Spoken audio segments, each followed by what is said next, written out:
అండి, అందరికీ నమస్కారం అండి. ప్రభుత్వ ఉద్యోగులకు మరియు పెన్షన్దారులకు టీచర్లకు ఒక బ్యాడ్ న్యూస్ అండి. ఆ బ్యాడ్ న్యూస్ ఏంటనేది ఈ వీడియోలో వెళ్ళి పూర్తి ఇన్ఫర్మేషన్ అని తెలుసుకుందామండి. ముందే వీడియో చూస్తున్న ప్రతి ఒక్కరు కూడా వీడియోని లైక్ చేయండి. చాలామంది వీడియో చూస్తున్నారు కానీ సబ్స్క్రైబ్ చేసుకోవడం లేదండి. దయచేసి సబ్స్క్రైబ్ చేసుకోండి, సపోర్ట్ చేయండి. తోటి మిత్రులందరూ కూడా వీడియోని షేర్ చేయండి. వివరాలు కనుక వెళ్ళినట్లయితే ఇక చూసుకున్నట్లయితే కేంద్ర ప్రభుత్వ వ్యతిరేకత విధానాలపై రైల్వే ఉద్యోగుల సంఘం కర్నర చేసిందన్నమాట. పాత పెన్షన్ విధానం డిఎన్ డిమాండ్లు కేంద్రం నెరవేర్చకపోవడంపై గుర్రుగా ఉంది. కేంద్రం తీరుకు నిరసనగా 12న రైల్వే డిపోలు, రైల్వే స్టేషన్ల వద్ద ధర్నాలు, నిరసనలు నిర్వహిస్తామని ఎస్సీఆర్యూ జనరల్ సెక్రటరీ శివశంకర్ రావు ప్రకటించారు. అదే కార్యక్రమానికి అందరూ కూడా ఉద్యోగులు భారీగా హాజరై విజయవంతం చేయాలని పిలుపునిచ్చారు. కేంద్ర ఆర్థిక శాఖ మంత్రి తిరస్కరించిన ఉద్యోగుల డిమాండ్లు ఇవే.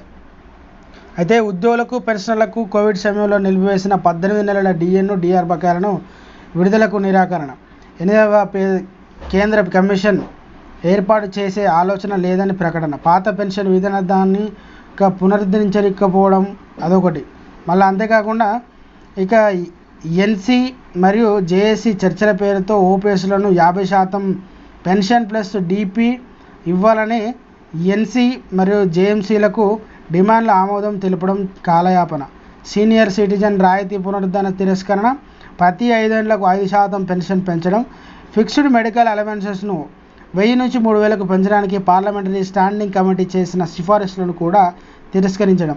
5వ వేతన సంఘం సిఫారసులు అయితే అనేక కోర్టు తీర్పులు ఉన్నప్పటికీ కమ్యూనికేషన్ పెన్షన్ వ్యవధి 15 ఏళ్ల నుంచి 12 ఏళ్లకు తగ్గించడానికి ఒప్పుకోకపోవడం.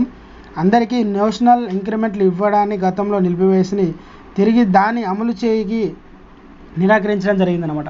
సో ఫ్రెండ్స్, ఇవన్నీ కూడా నిరాకరించడం జరిగిందనమాట కేంద్ర ప్రభుత్వం. ఇది ఉద్యోగులకు, పెన్షనర్లకు, టీచర్లకు అందరికీ కూడా ఒక బ్యాడ్ న్యూస్ అండి.